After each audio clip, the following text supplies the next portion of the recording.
जी last time ये question आया था कि हमने यूज़र की इनपुट को वैलिडेट करना हो तो हम कैसे करते हैं। फॉर एग्जांपल अगर आपने एज एंटर करवानी है यूज़र से, तो आप ये चीज़ मेक श्योर करना चाह रहे हैं कि वो उसकी टाइप इंटीजर ही हो, ना कि वो स्ट्रिंग या फ्लोटिंग पॉइंट एंटर करे। तो ये कैसे करेंगे, इस चीज़ को कैसे वैलिडेट करेंगे, ये हम देखते हैं।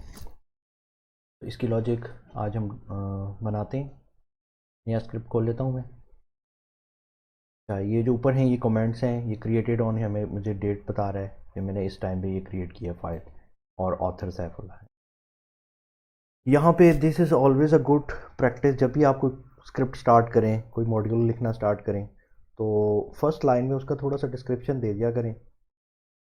इससे क्या होता है कि जब आप बाद में या कोई और रीडर कोड को ओपन करेगा तो उसे समझ तो आ जाए ना, पहली लाइन पढ़ के स्क्रिप्ट कर क्या रहा है। अगर आपने ये नहीं लिखा होगा तो उसके लिए समझने में मुश्किल हो जाएगा। So for better understanding of your code, documentation is very important. इस पे एक लेक्चर रखेंगे कंप्लीट, हम डॉक्यूमेंटेशन को देखेंगे। फिलहाल आप बस इतना याद रखें कि ये स्पाइडर बाय डिफ़ॉल्ट ये आपको स्टार्ट में स्ट्रिंग एज कमेंट बना के दे देता है। तो यहाँ पे आप अपना जो भी स्क्रिप्ट लिखने जा रहे हैं उसकी डिस्क्रिप्शन एक लाइन में ज़रूर लिख दिया करें कि हम स्क्रिप्ट में करने क्या जा रहे हैं, एक लाइन में ब्रीफली डिफाइन कर दें। तो हम यहाँ पे क्या करने जा रहे हैं, हम अ, लिख देते हैं this module validates user input as integer. तो ये मॉड्यूल क्या कर रहा है, ये वैलिडेट करता है यूज़र इनपुट को एज इंटीजर वैल्यूज़। तो ये काम हम करते हैं।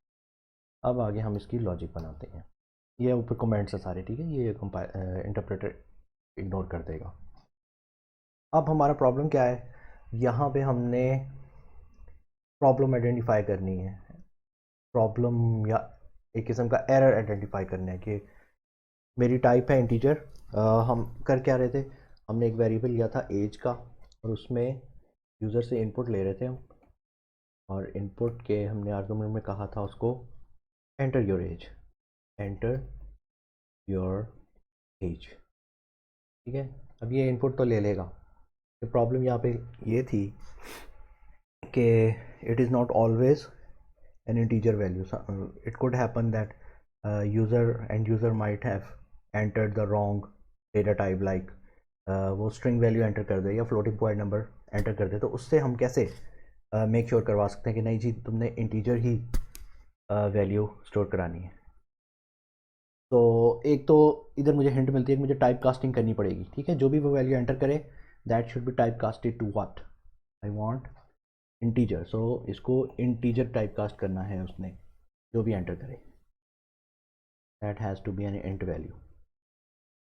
लेकिन हो सकता है वो इंट वैल्यू ना एंटर करे, वो 23 TWENTY 23 इस तरह एंटर कर दे।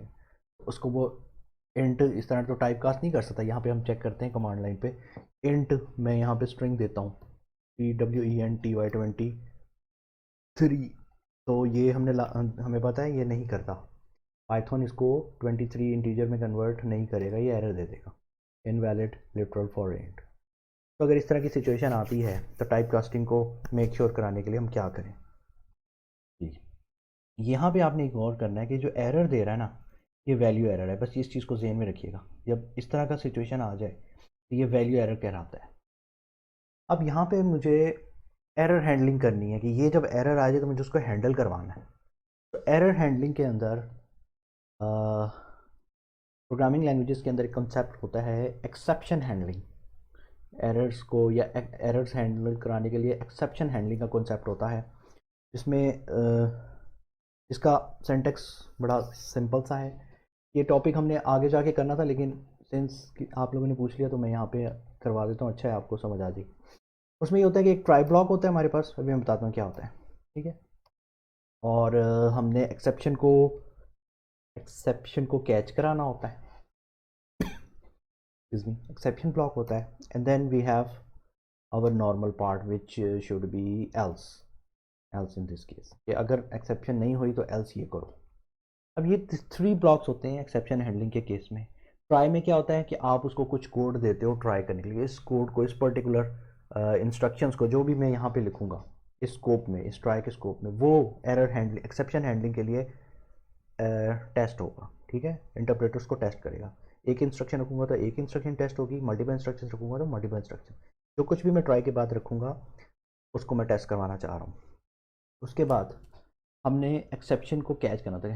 हमें पता होता है कि यहाँ पे इस तरह की एक्सेप्शन हैंडल अकर हो सकती है। जिस तरह इस केस में हमें पता है कि यूज़र गलती से फ्लोटिंग पॉइंट या डेटा टाइप का एरर आ सकता है, मतलब वो स्ट्रिंग वैल्यू दे सकता है, हमें इंटीजर रिक्वायर्ड। तो यहाँ पे मुझे एक हिंट यहाँ से ये मिली है कि ये वैल्यू एरर आ सकता है। यही मैंने आपको दिखाया था कि इस चीज़ को नोट रखिएगा, वैल्यू एरर, ठीक है। यहाँ मेरे पास मुमकिन है कि वैल्यू एरर आ जाए, तो उसको हमने एक्सेप्शन को कैच करना है वैल्यू एरर की, वो भी हम स्पेसिफाई करते हैं, बल्कि लिख देते हैं अभी VALUE। ये एज इट इज़ आपने लिखना है, वैल्यू ERR, क्योंकि ये पाइथन के रिजर्व वर्ड्स में से कि जब ये प्रॉब्लम आती है तो इस तरह का वो एरर जनरेट करता है, और उस एरर का नाम है वैल्यू एरर। इसका ये, क्योंकि Python is a case sensitive language, आपने वैल्यू का V और एरर का E भी अकॉर्डिंगली सेट करना है, जैसे कि यहाँ पे लिखा। तो कॉपी कर लें, ये आसान तरीका है, कॉपी करके ये एज इट इज़ आ जाएगा, ठीक है। अच्छा, अगर एक्सेप्शन हैंडल होगी तो हमने क्या कराना है, तो हम कुछ स्टेप्स कराएंगे कि भाई ये यूज़र को बताएंगे, डिस्प्ले कराएंगे कि भाई प्रिंट कराएंगे हमारे केस में क्या हुआ एरर होना चाहिए कि not an integer value, not an INT integer value, try again. हो सकता है हम उसे कह रहे हैं दोबारा ट्राई करो भाई, ट्राई अगेन, ठीक है। हम चाह रहे हैं, हम ऐसी लॉजिक बना रहे हैं कि वो दोबारा ट्राई करें, दोबारा इनपुट लेने की कैपेबिलिटी हो, ठीक है। एक तो ये चीज़ आ गई। एल्स का मतलब ये है कि इस पोर्शन पे वो तब आएगा फ्लो प्रोग्राम का जब ये एक्सेप्शन हैंडल नहीं होगी, यानी कि यूज़र ने नॉर्मल इंटीजर वैल्यू एंटर की होगी। जब नॉर्मल फ्लो होगा तो वो इधर आ जाएगा। यहाँ पे हम प्रिंट करा देते हैं, प्रिंट के यूज़र ने एंटर सही किया है, age is valid, age is valid, let से ये हम करवाना चाह रहे हैं। ये थोड़ी सी लॉजिक बनी। अब यहाँ पे ट्राई के अंदर क्या आएगा, ट्राई में ऑब्वियसली हमारा जो ट्राई करवाना चाह रहे हैं काम, वो हम ये ट्राई करवाना चाह रहे हैं कि ये जो इनपुट यूज़र एंटर कर रहा है इसको तो ज़रा चेक करो कि ये ठीक कर रहा है या नहीं, ठीक है। तो ये मेरी ट्राई ब्लॉक के अंदर आ जाएगी यहाँ पे स्टेटमेंट, ठीक है जी, ये हो गया।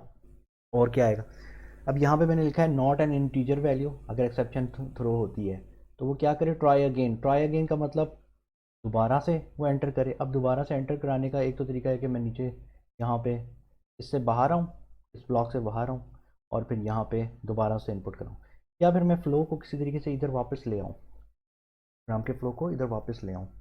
उसको लाने के लिए जब हमने अपना प्रोग्राम का फ़्लो नीचे से वापस ऊपर लेके जाना हो तो इस टेक्निक को क्या बोलते हैं जी, इसको लूप्स कहते हैं। तो यहाँ पे मुझे लूप्स रिक्वायर्ड हैं, फॉर लूप यूज़ कर सकते हैं, वाइल, एंड वाइल, कौन सा आपका दिल करे। तो यहाँ पे बज़ाहिर मुझे कंडीशन बेस्ड है तो वाइल का लूप ज़्यादा बेहतर लग रहा है, तो मैं वाइल का लूप यूज़ करूँगा। अच्छा, ये अभी हमने लूप्स पढ़े नहीं है, काफ़ी चीज़ें हमने इसमें अभी पाइथन के, अभी हमने सिर्फ प्रिंट की स्टेटमेंट ही देखी है और इनपुट लेना देखा है। ये मैंने आपको बाद में करानी थी, लेकिन क्योंकि क्वेश्चन पूछा गया है तो लॉजिक बनाने में ये सारी चीज़ें इस्तेमाल हो रही हैं, तो अच्छा है आपकी प्रैक्टिस हो रही है। वाइल, ये वाइल का लूप इस तरह C++ में ऐसे हम लिखते हैं, वाइल 1, यहाँ पे 1 नहीं करेंगे बल्कि वाइल ट्रू कर देंगे कि जब तक ये ट्रू है तो ये काम करना है आपने। अब ये इसके स्कोप में आ गया तो मैं इसको इंडेंटेशन दे दूंगा, ठीक। ये सारा कोड, ये इंडेंटेशन देने का आसान तरीका ये है कि आप इंस्ट्रक्शंस जो इंडेंट करवानी, इंडेंट का टॉपिक हमने लास्ट टाइम डिटेल से देखा था, ठीक है। उसको सेलेक्ट करें और टैब की प्रेस कर दें। ये ही फ़ायदा है IDEs में काम करने का। अगर ये काम मैं नोट पैड में कर रहा होता तो मेरे पास ये पावर ना होती, मैं सेलेक्ट करके टैब दबाऊँ तो ये सारी इंस्ट्रक्शन इधर हो जाए। ये पॉसिबल हुआ है with the help of spider IDE। तो इसलिए प्रोग्रामर्स, जो अच्छे प्रोग्रामर्स होते हैं, वो IDEs प्रेफर करते हैं, तो आपका काम आसान हो जाता है। तो मैंने क्या किया है, तो सेलेक्ट किया है, एंटर टैब प्रेस किया, तो सारी की सारी जितनी सिलेक्टेड इंस्ट्रक्शन थी उनमें टैब इंटेंड हो गई, वो राइट इंटेंड हो गई। ये वाइल के लूप के अंदर आ गया। अब हमने ट्राई कराना था एज को, ठीक है, यहाँ पे। और एक्सेप्शन है, अगर एक्सेप्शन आती है इसके अंदर, और वो एक्सेप्शन क्या हो सकती है, वैल्यू एरर की हो सकती है, उसको हमने कैच कराया। अगर वो आ जाती है तो प्रिंट करा दिया। अच्छा, प्रिंट कराने के बाद आपने कहा ट्राई अगेन, तो यानी कि ऊपर लूप में चले जाओ। तो लूप के ऊपर लूप का फ्लो दोबारा कराने के लिए कमांड होती है जो कि सी प्लस प्लस में भी यही है, कंटिन्यू। तो मैं चाह रहा हूँ यहाँ से दोबारा कंटिन्यू करे लूप। दोबारा यहाँ पे क्या होगा, इस कंटिन्यू की स्टेटमेंट पे जब वो आएगा तो फ्लो वापस इधर चला जाएगा, वाइल की फर्स्ट स्टेटमेंट में ट्राई, वो अगेन ट्राई करेगा एज को। ये बार बार सिलसिला चलता रहेगा। अच्छा, ये तब तक चलेगा सिलसिला जब तक कि एक्सेप्शंस आती रहेंगी। जैसे ही एक्सेप्शन नहीं आएगी, हो सकता if we are lucky enough कि यूज़र ठीक वैल्यू एंटर कर देता है, तो आपका फ्लो फॉरन एल्स में आ जाएगा। अब एल्स में आ गया, आपने एज वैल्यू प्रिंट करा दी, अब आपने इस लूप से बाहर भी तो आना है, तो लूप को ब्रेक करना है, इसके लिए ब्रेक की स्टेटमेंट। ठीक है, ये आपका complete code I think complete हो गया है। इसकी ये लॉजिक थी जो हमने लास्ट टाइम डिज़ाइन करनी थी, जो कि हम इफ़ एल से ट्राई कर रहे थे, उससे भी हो सकती है, लेकिन ये प्रोफेशनल तरीका है क्योंकि ये प्रॉब्लम हैंडलिंग है कि आपने कोई प्रॉब्लम आ रहा है, एरर आ रहा है, एरर हैंडलिंग है, तो इसको एक्सेप्शन हैंडलिंग जो एक प्रोफेशनल वे है प्रोग्रामर्स का, उसी के थ्रू आप इसको एक्सेप्शन के थ्रू कैच करेंगे और उसको फिर रिजॉल्व करेंगे अकॉर्डिंगली। तो सेव करते हैं कोड को। लेट से मैं डेस्कटॉप में ही इसको फ़िलहाल सेव करवा रहा हूँ। डेस्कटॉप नाम दे दें input validation, input underscore validate dot py, Python का स्क्रिप्ट है, पाइथन सेव करा लिया। अब इसको रन करते हैं। रन आप कमांड प्रॉम्प्ट से भी कर सकते हैं जैसा लास्ट टाइम करवाया था, और अगर जल्दी में है तो अब आपको मैं आसानियाँ बताता रहूँगा कि और क्या क्या आपके पास आसानियाँ। आप यहाँ प्ले का बटन दबाएं तो ये कोड रन हो जाएगा। ठीक है, आपको यहाँ पे आउटपुट आ जाएगी, ये इसका कमांड प्रॉम्प्ट है, इसी के अंदर कमांड। तो रन करते हैं। एंटर योर एज वो कह रहा है, अब मैं फर्स्ट टाइम दे के देखता हूँ 23 as a string, 23 as a string, enter your as.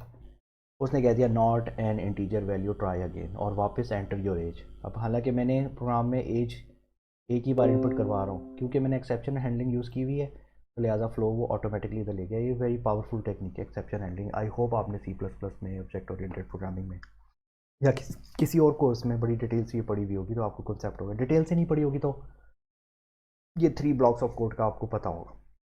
Try का ब्लॉक होता है, एक्सेप्शन का ब्लॉक होता है, और फिर एल्स पार्ट होता है। अब यहाँ पे मैं अगर फ्लोटिंग पॉइंट देता हूँ तो वो भी नहीं एक्सेप्ट होगी। ठीक है, not an integer value, try के मुझे इंटीजर देनी है, तो 23 एज एन इंटीजर देता हूँ, एज इज़ वैलिड उसने प्रिंट कर दिया और वो लूप से बाहर आ गया, हमारा स्क्रिप्ट ख़त्म हो गया। तो वो ख़त्म हो के वापस कमांड प्रॉम्प्ट में आ गया। तो ये टेक्निक, ये था इसकी logic, complete logic. If somebody is interested, ये होता क्या है, जब हम फर्स्ट टाइम कोई प्रोग्राम सॉफ्टवेयर डिज़ाइन करते हैं तो इस तरह के एरर्स बग्स आते हैं शुरू में, हम इन चीज़ का ख्याल नहीं करते। ठीक है, परफेक्शन की तरफ नहीं जाते। आप क्या करते हो, पहला वर्जन तैयार करके फिर टेस्टिंग टीम होती है, वो टेस्ट टीम उसको डिफरेंट वैल्यूज़ के लिए टेस्ट करती है कि अगर यूज़र ये वैल्यू देगा तो इसका क्या बिहेवियर होगा। फिर एज इंटीजर नहीं होनी चाहिए, नेगेटिव वैल्यू नहीं होनी चाहिए 130 से, ये सारी वो फिर एक रिपोर्ट बना के वापस कोडर के पास आती है कि आप इसमें ये चेंजेस करो। फिर वो चेंजेस ये करता है। खैर काम तो ये कोडर का ही है, टेस्ट टीम का काम नहीं है। तो क्योंकि हम कोडिंग सीख रहे हैं, हमारा इससे भी वास्ता पड़ेगा। जब हम प्रोफेशनल लाइफ में जाएंगे, सॉफ्टवेयर हाउसेस में जाएंगे, वहाँ पे टेस्ट टीम्स होती हैं, वो आपको फिर अपने बग उसमें से बग आइडेंटिफाई करना भी एक आर्ट है। तो वो यूजुअली क्या होता है, जो प्रोग्रामर होता है उसको खुद नहीं पता होता कि यार ये मैं लॉजिक मिस कर गया हूँ, ये मैंने चेक नहीं लगाया, ये मैंने वैलिडेट नहीं कराया। तो उसके लिए अलग टीमें होती हैं जिनका काम ये होता है कि वो आपके सॉफ्टवेयर को टेस्ट करती हैं। आपने सॉफ्टवेयर इंजीनियरिंग का कोर्स पढ़ा होगा, उसमें आपको पता होगा ग्रे लेवल और black box testing, grey box testing, बड़ी टेक्निक्स है।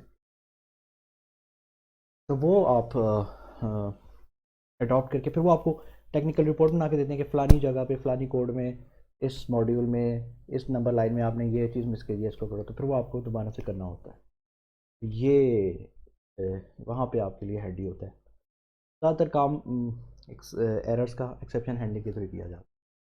तो आई होप आपको ये डिटेल से समझ आ गया। तो छोटा सा कोड है, कोई इतना लेंथी नहीं है, लेकिन टेक्निकल है, समझ आ जाए स्टेप्स बाय स्टेप तो काम आसान हो जाता है। तो आगे मूव ऑन करते हैं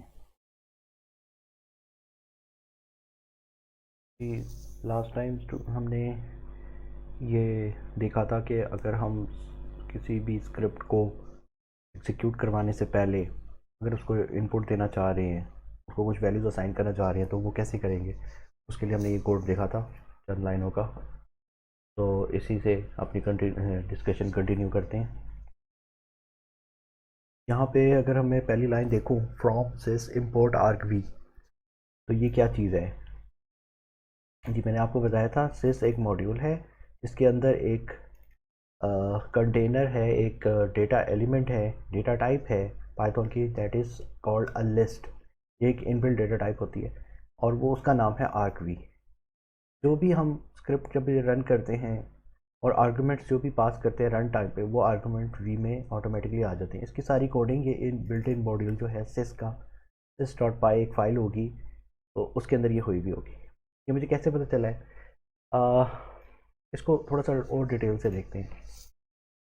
ये फ्रॉम सिस इम्पोर्ट वी, ये फ्रॉम और इम्पोर्ट क्या है, ये रिजर्व वर्ड, ठीक है। फ्रॉम का मतलब है कि इस मॉड्यूल में से इम्पोर्ट करवा दो ये चीज़, मतलब पूरे का पूरा मॉड्यूल ना करो। अगर मैं करूँगा ना, मैं ये भी कर सकता हूँ इम्पोर्ट दिस।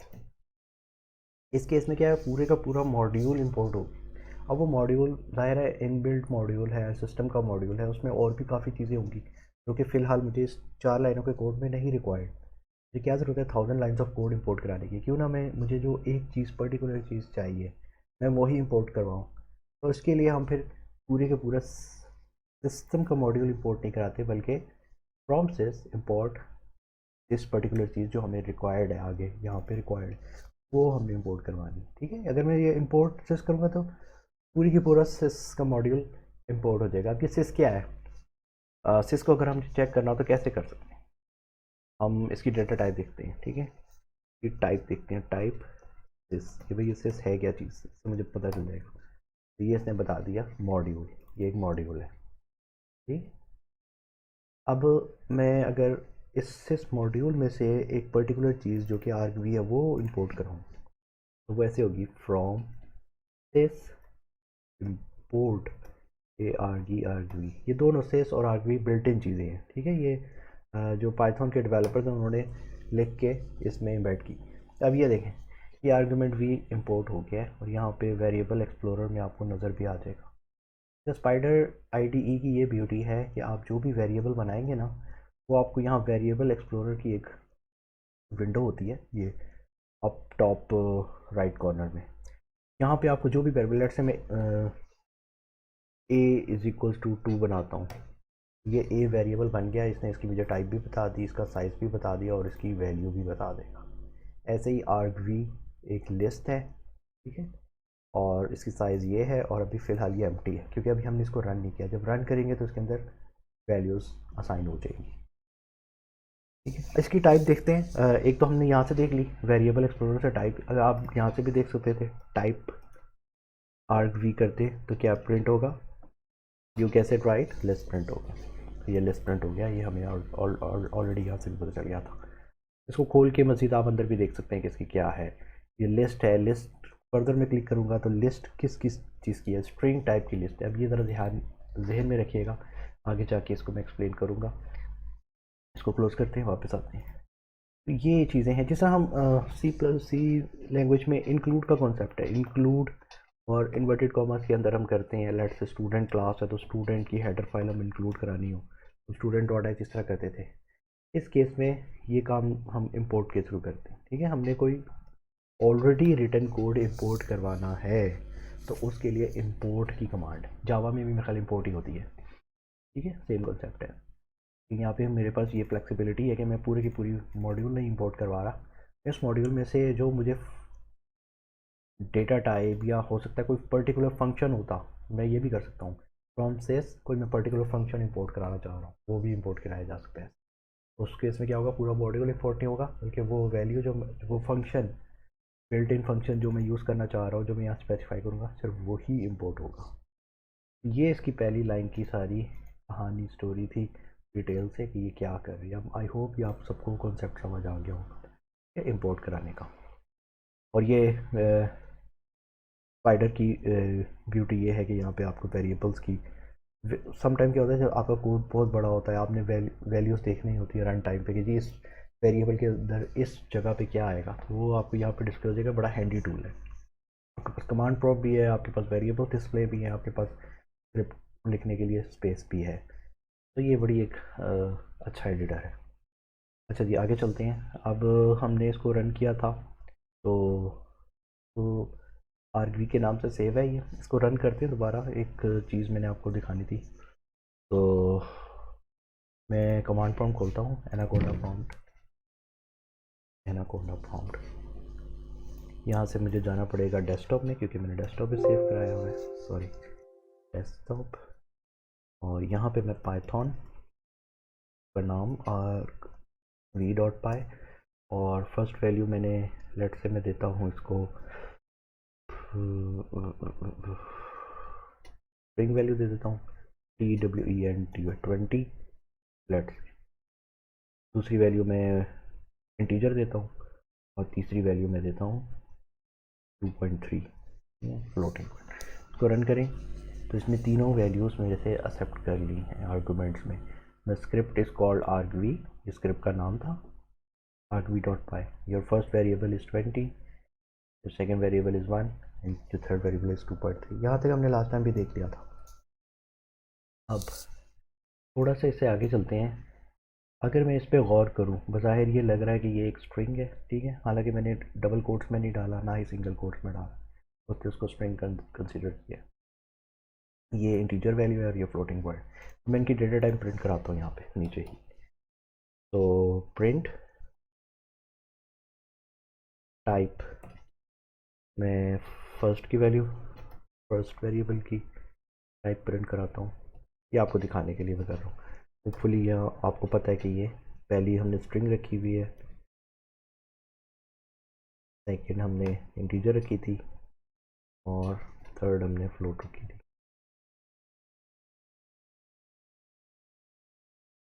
थर्ड, ठीक है। इसको सेव करते हैं और दोबारा रन करते हैं। सेम आर्गूमेंट्स में दे रहा हूँ, Python argv.py 20 which is a string, 1 which is an integer, और थर्ड आर्गूमेंट मेरा। तो आर्गूमेंट आपने ना ये इसी तरह देने हैं, स्पेस दे के, ठीक है, कॉमास नहीं देने होते। It's not a list, it's command line arguments. तो आपने ऐसे ही, एक तो ये चीज़ आपने ज़हन में रखनी है, ठीक है, स्पेस दे के देनी है, कॉमास नहीं देने।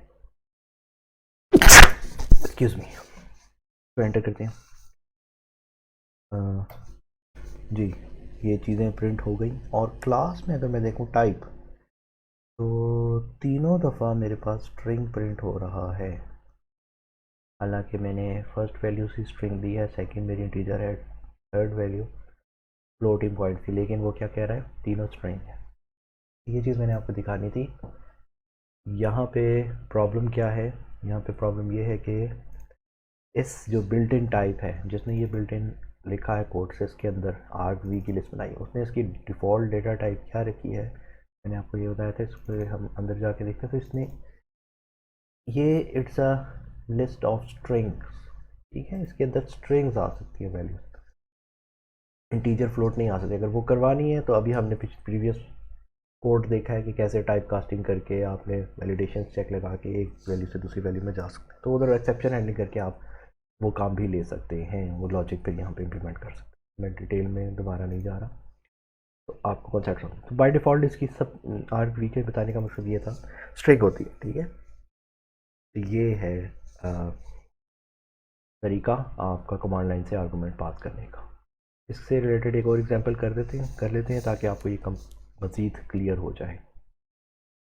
अच्छा, before going to the next example मैंने आपको ये चीज़ भी दिखानी थी कि इसको रन करने के लिए मैं कमांड प्रॉम्प्ट का सहारा ले रहा हूँ। मैं इस ब्लैक विंडो में चला जाता हूँ और फिर स्क्रिप्ट रन करता हूँ। ये काम आप स्पाइडर के अंदर भी कर सकते हैं, मतलब आप यहाँ पे तो नहीं कर सकते, इसके इधर कंसोल पे नहीं कर सकते। अगर मैं यहाँ पे फॉर एग्जांपल करूँ पाइथन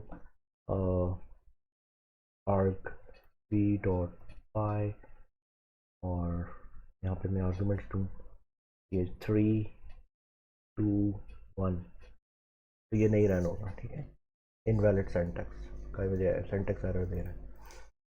हालांकि मैं इस वक्त करंटली जो मौजूद हूँ, मेरी करंट वर्किंग स्पेस यही है, डेस्कटॉप है। ठीक है, यहाँ से आप इस तरह तो नहीं रन करवा सकते पाइथन के। हाँ, यहाँ प्ले का बटन दबाएंगे तो हो सकता है, लेकिन वहाँ पे फिर अगेन प्रॉब्लम क्या आएगी, अगर मैं इसको रन करूँगा तो not enough values to unpack, क्योंकि मैंने जो ये प्ले का बटन है ये एज इट इज़ स्क्रिप्ट को रन कर देता है, क्योंकि मैंने आरग्यू में कोई वैल्यू नहीं दी हुई और यहाँ पे मैं इसको अनपैक करवा रहा हूँ, तो इसकी वजह से ये वैल्यू एरर दे रहा है, not enough values to unpack. तो इसको हैंडल करने के लिए हम क्या करें कि हम इसी के अंदर रहते हुए, मुझे कमांड प्रॉम्प्ट पे ना जाना पड़े, मैं यहीं से ये वैल्यूज असाइन करूँ।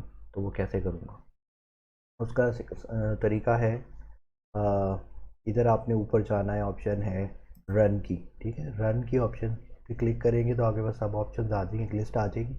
इसमें आपने कॉन्फ़िगरेशन पर फाइल पे क्लिक कर देना है। तो कॉन्फ़िगरेशन पर फाइल पे क्लिक करेंगे, आपके पास एक ये विंडो ओपन हो जाएगी, रन कॉन्फ़िगरेशन पर फाइल की। इस पे आपने जाके कमांड लाइन ऑप्शंस, ये इसको चेक कर देना है। Command line option, general settings के अंदर एक आखिरी ऑप्शन है कमांड लाइन ऑप्शन, इसको चेक करना है। ठीक है, और यहाँ पे आप अपने आर्गूमेंट्स दे सकते हैं। फॉर एग्जांपल मैं देता हूँ 1, 2 और 3.3, ये 3। अच्छा, यहाँ पे भी वही आपने ख्याल रखना है, मैथ सेंटेक्स का, आपने कॉमास नहीं डालने, आपने स्पेस देनी है दो वैल्यूज़ के बीच, दो आर्गूमेंट्स के बीच। कॉमा नहीं है because it's not an array, it's not a list, it's arguments. ठीक है, आर्गूमेंट्स में आप वैल्यू दे रहे तो वो इस स्पेस से आइडेंटिफाई कर लेगा कि ये डिफरेंट है। और अगर आपने स्पेस देनी है स्ट्रिंग्स के बीच, लेट से आपने 21 प्रिंट कराना था 1 की जगह, उसके लिए फिर आप कोट्स में चले जाएंगे, TWEN 21, अब ये स्ट्रिंग एक बन गया। ठीक है, ऐसे भी आप कर सकते हैं, लेकिन अगेन ये फर्स्ट वैल्यू आ गई, सेकंड वैल्यू के बीच में मैं एक स्पेस ज़रूर दूँगा, फिर इस तरह थर्ड वैल्यू के बीच में एक स्पेस ज़रूर आएगी। इसको ओके कर दें। अब जब आप यहाँ से रन क्लिक करेंगे तो ये वैल्यूज़ देखें चल पड़ी है, the script is called this. अब ये पूरा स्क्रिप्ट बता रहा है, ये पूरा पाथ कंसिडर कर रहा है, ये इसकी सेटिंग्स हुई हुई है स्पाइडर की। ये वो स्क्रिप्ट को जस्ट स्क्रिप्ट नहीं रन कर रहा, वो सी से लेकर चल रहा है, एब्सोल्यूट पाथ नहीं दे रहा है, रिलेटिव पाथ नहीं दे रहा। योर फर्स्ट वेरिएबल इज़ 21 जो हमने स्ट्रिंग दिया था, योर सेकंड वेरिएबल इज़ 2 और थर्ड वेरिएबल, तो ये हम यहाँ से भी वैल्यूज़ इसको असाइन कर सकते हैं। और क्लास तीनों की स्ट्रिंग है, ये भी हमने देख लिया।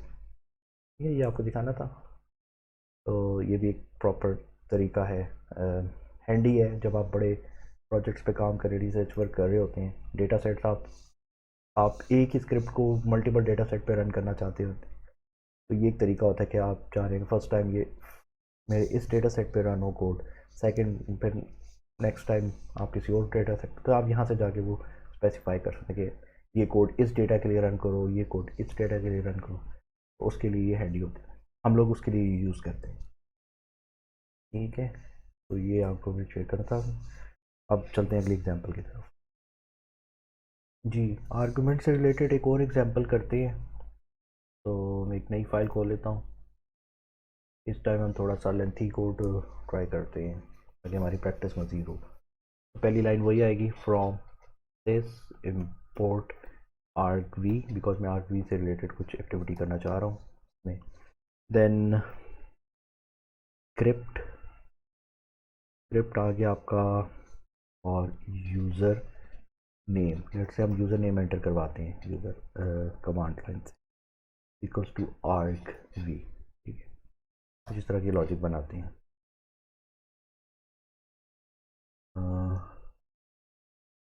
ठीक है, अब ये देखें, हमने स्पेसिफाई नहीं, हम रन कर रहे होते हैं, लेकिन इसको आपके कोड को, पाइथन के कोड को अपना नाम पता होता है कि स्क्रिप्ट को इसने यूज़र ने किस नाम से सेव किया। थोड़ा सा ये इंटेलिजेंट है, ये हम आर्टिफिशियल इंटेलिजेंस की तरफ हमारा ये समझ लें बेबी स्टेप है, इस कोड को रन होते हुए अपना नाम का पता होता है। ठीक है, एक मैं करेक्टर जनरेट कराता हूँ, PROM प्रॉम्प्ट के नाम से, तो मैं असाइन कर देता हूँ ये करेक्टर ग्रेटर देन का, ये जस्ट मैं एक तरह ब्यूटी के लिए प्रिंट करवाऊँगा जब मैंने यूज़र से इनपुट लेंगे, इसको देख लेंगे हम। नेक्स्ट हम प्रिंट करवाते हैं, प्रिंट फॉर्मेट स्ट्रिंग करवाते हैं। अभी हमने 2 लेक्चर्स पहले देखा है फॉर्मेट स्ट्रिंग क्या होते हैं। हाय और आगे मैं यूज़र नेम प्रिंट कराता हूँ, यूज़र इसको नेम, तो ये प्रिंट हो जाए, यूज़र नेम प्रिंट हो, और आगे हम ये आई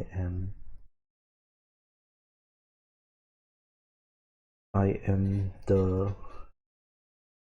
स्क्रिप्ट, वो अपना बता रहा है कि मैं ये स्क्रिप्ट हूँ। ठीक है, आगे चलते हैं, प्रिंट कराते हैं, I would like to ask you a few questions, you don't mind, ये कर लेते हैं। फिर प्रिंट कराते हैं फॉर्मेट स्ट्रिंग, और इसमें हम do you like me, do you like me, आगे उसका यूज़र नेम प्रिंट करते हैं, user underscore name, like me, पूछ रहा है उससे। ठीक है, एंड में ये क्वेश्चन मार्क आ जाएगा। और फिर हम क्या करते हैं, लाइक्स एक वेरिएबल क्रिएट करवाते हैं और इस पर इनपुट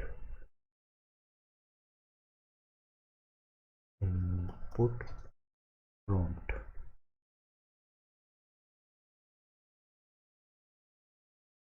ठीक है, प्रॉम्प्ट ये मैंने साइन किया हुआ।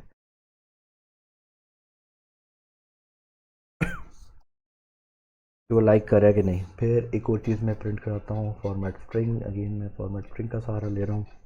यहाँ पे where do you live, where do you live, आगे उसका user name, user underscore name, where do you live, question mark, lives is equal से एक और वेरिएबल बनाते हैं लिव्स के नाम से, इनपुट PROMPT प्रॉम्प्ट, ये जो हमने ऊपर वेरिएबल बनाया प्रॉम्प्ट, ये खूबसूरती के लिए, जस्ट ये करेक्टर प्रिंट हो जाए करेगा, इसलिए इसका और कोई मकसद नहीं है सच। फिर प्रिंट कराते हैं what kind of computer do you have,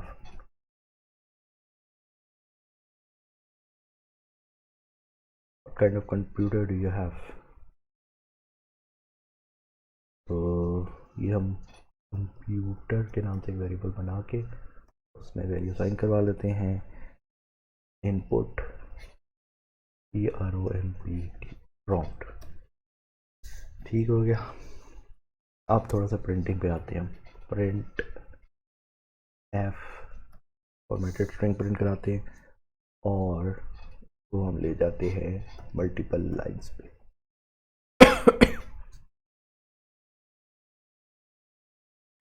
ठीक है, ऑल राइट, तो you said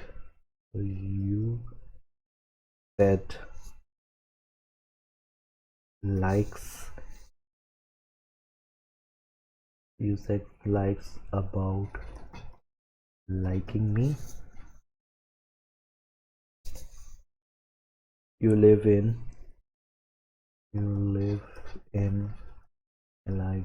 lives, not sure where that is, and you have a computer,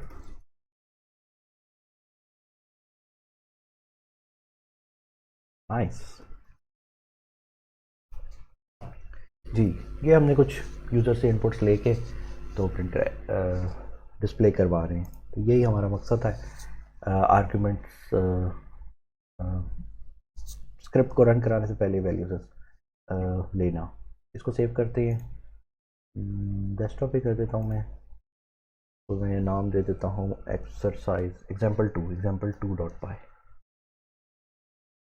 ex2.py, save करा दिया। अब तो रन करते हैं, और रन करते वक्त मैंने क्या करना है, इसको आर्गुमेंट देने अपना यूज़र नेम। तो आपने हर स्क्रिप्ट के लिए अगर यहीं से आर्गुमेंट्स देने हैं स्पाइडर के से कंसोल पे नहीं देने, तो आपको हर बार ये काम करना पड़ेगा। रन पे जाके कन्फिग्रेशन पर फाइल, बिकॉज इस ऑप्शन का नाम है कन्फिग्रेशन पर फाइल, ये हर फाइल के लिए डिफरेंट होती है। जो मैंने ये नई फाइल बनाई है इसके लिए ये डिफरेंट होंगी ऑप्शंस। तो कन्फिग्रेशन पर फाइल में जाएंगे, यहाँ से इसको चेक करेंगे, और यहाँ पे आप अपना आर्गुमेंट्स दे देंगे, जो कि मेरे केस में क्या है, मेरा user name let's say Saif 86 है, ठीक है। ओके कर देता हूँ। अब इसको रन करते हैं। So hi Saif 86, I am the this example2.py script. I would like to ask you a few questions. Do you like me, Saf 86? I will say yes. Where do you live, Saf 86? So let's say I say Vihari. What kind of computer do you have? I have Core i7 system. So अब से input लेके वो display करा रहा है। Alright, so you said yes about liking me. You live in Vihari, not sure where that is, and you have a Core i7 system computer. Nice. तो ये हमने एक ही स्क्रिप्ट के अंदर कमांड लाइन से भी इनपुट दी है। वो इनपुट क्या थी, अपना यूज़र नेम, और जब स्क्रिप्ट रन हो रहा है तब भी इनपुट्स लिए हैं। तो एक बेसिक लेवल की एग्जांपल है आपको दिखाने के लिए। तो मिक्स एंड मैच है, इसमें कोई रॉकेट साइंस नहीं है, कोई नई चीज़ नहीं है। आपको कंसेप्ट क्लियर है अगर आर्कवी का, तो आप ये भी इस तरह डिज़ाइनिंग कर सकते हैं, स्क्रिप्टिंग कर सकते हैं इस तरह मिक्स एंड मैच करके। ठीक है, ये होगी एग्जांपल्स आर्कवी की। एग्जांपल 2 आगे चलते हैं जी। Welcome back. अभी तक आपने दो तरीके देख लिए इनपुट लेने के। एक तो यूज़र से इनपुट लेने का तरीका है इनपुट का बिल्ट इन फंक्शन, और दूसरा हमने तरीका देखा आर्कवी का। तो क्या ये ही दो तरीके हैं स्क्रिप्ट के पास इनपुट लेने के, या कोई और भी तरीका है? तो the answer is yes, there is another possibility जहाँ से आप स्क्रिप्ट को इनपुट दिलवा सकते हैं। That is from the files, जो फाइल्स आपके कंप्यूटर में सेव होती हैं, हार्ड डिस्क में सेव होती हैं, उनको रीड करवा के भी ये स्क्रिप्ट वहाँ से भी रीडिंग कर सकता है, फाइल्स को रीड कर सकता है, राइट कर सकता है। ये आपको पता है प्रोग्रामिंग में हम फाइल रीडिंग एंड राइटिंग करवा सकते हैं। तो वो भी एक मेथड है इनपुट देने का। बजाय इसके कि आप यूज़र को कहें कि भाई तुम टाइप करो, आप सारी ये चीज़ें टाइप करके एक फ़ाइल में स्टोर करा के रख दें, या डेटाबेस अगर आपकी है कोई बड़ी एप्लीकेशन है डेटाबेस में है, तो डेटाबेस से उसने वैल्यूज़ रीड करनी है आपके प्रोग्राम ने। तो there is a way you can do that. तो उसको देखते हैं। उसके लिए रीडिंग फाइल्स का कॉन्सेप्ट है, तो उससे रिलेटेड एग्जांपल करते हैं। Let's start our example. इधर थोड़ी सी इसकी डिस्क्रिप्शन दे देते हैं। This script read files from system से फाइल रीड करता है। चलें जी, इसका कोड देखते हैं। फ्रॉम से पहली लाइन में वही इंपोर्ट, मैं आर्कवी इनपुट करा रहा हूँ। अच्छा, before typing the code, let's इस एग्जांपल को करने के लिए हमें दो फाइल्स की ज़रूरत है। एक तो हमें ये स्क्रिप्ट लिखना है, टाइप करना है, कोड लिखना है, प्लस हमें एक टेक्स्ट फाइल चाहिए जिसको हम रीड करवाना चाह रहे हैं, प्लेन टेक्स्ट फाइल, ठीक है। वो क्योंकि मेरे पास अब टाइम शॉर्ट है, मैंने ऑलरेडी ये टाइप किया हुआ है, 3 लाइनों का एक प्लेन टेक्स्ट फाइल है। इसको मैं कॉपी कर लेता हूँ, नोटपैड खोल के सेव कर लेते हैं, क्योंकि हमने अदर टेक्स्ट फाइल कराना है डॉक फाइल में। तो इसमें आप देख लें, एक दफ़ा रीड कर लें इसमें क्या लिखा है। This is stuff I type into a file, it is really cool stuff, lots and lots of fun to have in here, ठीक है। तो सेव करा लेते हैं, सेव एज। मैं सब कुछ डेस्कटॉप में ही रख रहा हूँ, I am quite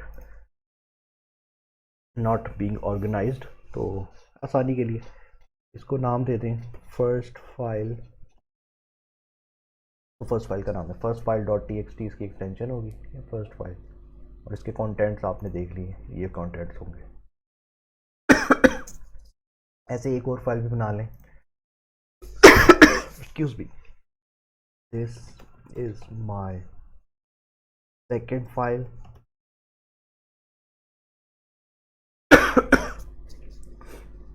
this stuff I type into next file, थोड़ी सी चेंजेस करते ताकि हमें पता चल जाए।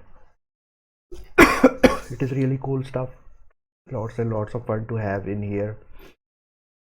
End of second file. Sorry for that. जी ये कंप्लीट टेक्स्ट है सेकंड फाइल का, इसको भी मैं सेव करवा लेता हूँ डेस्कटॉप में, save as second file dot text, second file dot T X T है, ये सेकंड फाइल मेरी हो गई, दोनों सेव हो गई। अब हम कोडिंग पे वापस आते हैं। प्लेन टेक्स्ट फाइल हमारी हो चुके, इम्पोर्ट फ्रॉम सेस इम्पोर्ट आर्कवी। ये आर्कवी से मैं क्यों ले रहा हूँ, क्योंकि मैंने यूज़र को फाइल नेम आर्गूमेंट पे देना है, इसलिए मैं आर्कवी का सहारा ले रहा हूँ। आप कमांड लाइन से भी ले सकते हैं, दोनों कर लेंगे एग्जाम्पल। एक फाइल को हम आर्गूमेंट बी से खोल लेते हैं, दूसरी फाइल को इनपुट से खोल के देख लेते हैं। यहाँ पे वैसी स्क्रिप्ट और फाइल नेम, जो मैंने आपको बताया एक फाइल नेम में आर्गूमेंट में देना चाह रहा हूँ, इक्वल्स टू आर्कवी, सॉरी और टाइपो। यहाँ पे ये तरीका है जी फाइल ओपन करने का। टेक्स्ट एक आपने डिस्क्रिप्टर बनाना है txt का, ओपन, यहाँ पे आप फाइल नेम देंगे, जो भी फाइल नेम देंगे उस फाइल को ये ओपन कर देगा। ये पाइथन के अंदर फाइल ओपन होके txt के डिस्क्रिप्टर के अंदर चली जाएगी, ठीक है। अब आगे हम इसको प्रिंट कराते हैं। प्रिंट फॉर्मेट स्ट्रिंग का सहारा लेते हुए मैं here is your file, मैं यहाँ पे फाइल नेम प्रिंट करा देता हूँ, जो भी फाइल नेम होगा तो उसको बता देगा ये फाइल है। Sorry for that again. Print, अब यहाँ पे फाइल मैं प्रिंट करा दूंगा txt, जो मैंने रीड कराई थी ऊपर टी, ये रीड करा के ना ओपन की थी, ओपन करके txt के अंदर स्टोर कर थी। यहाँ पे txt एक समझ लो पॉइंटर है जो उस फाइल को पॉइंट कर रहा है, इससे मैं रीड कर सकता हूँ डॉट रीड, ठीक है। ये उस पॉइंटर के थ्रू पूरी की पूरी फाइल रीड हो चुकी है, रीड होगी और साथ ही डिस्प्ले भी हो जाएगी। प्रिंट, अब दूसरा हम एग्जांपल कर लेते हैं कि अगर यूज़र से फाइल नेम है, type the file name again, again भाई टाइप कर दो फाइल नेम, इसको वेरिएबल दे देते हैं डिफरेंट, फाइल अगेन का दे देते हैं, file again is equals to input, user से इनपुट लेनी है। यहाँ पे ये खूबसूरती के लिए हम करेक्टर अपना फेवरेट करेक्टर प्रिंट करा देंगे तो हो जाएगा। अब txt टेक्स्ट अगेन, ये भी सेकंड फाइल का पॉइंटर या डिस्क्रिप्टर कह लें, ओपन, यहाँ पे क्या आएगा, फाइल अगेन आएगा, ठीक है। सेकंड फाइल का नेम आ जाएगा फाइल अगेन, जो भी यूज़र एंटर करेगा वो इसमें आ जाएगा, ठीक है। और यहाँ पे हम प्रिंट करा देते हैं, print txt text again dot read, ये एक बिल्ट इन फंक्शन है रीड का, उससे आप पूरी की पूरी फाइल रीड कर सकते हैं पाइथन में। यहाँ पे एरर दे रहा है, किस चीज़ का एरर दे रहा है, इनवैलिड सिंटैक्स का। यहाँ पे हमने कोई मिस्टेक की है क्या, तो सेव करते हैं पहले, फिर पता चलेगा। इसको मैं read file, reading files dot py कह देता हूँ, reading files dot py script का नाम रख देते हैं।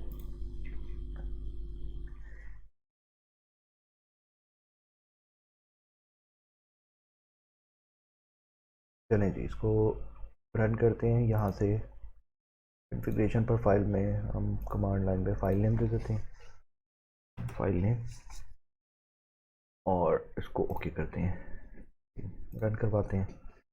नो सच फाइल और डायरेक्टरी फाइल नेम, ठीक है। फाइल नेम उसको रिकॉग्नाइज नहीं हुई क्यों नहीं हुई? क्योंकि फाइल नेम आपने पूरा देना है, सिर्फ डॉट फाइल नेम से काम नहीं चलेगा, डॉट टी एक्स टी पूरी साथ एक्सटेंशन, ये फुल नेम है उसका, फुल नेम डॉट उसकी एक्सटेंशन, ठीक है, ये देनी है आपने। File name dot T X T does not exist, तो हमने इसको सेव किस नाम से किया था? ने फर्स्ट फाइल के नाम से सेव किया था, फाइल नेम के नाम से नहीं किया था। तो फर्स्ट फाइल और सेकंड फाइल ये याद रखिएगा, तो यहाँ पे फर्स्ट फाइल और सेकंड फाइल हमें देना पड़ेगा।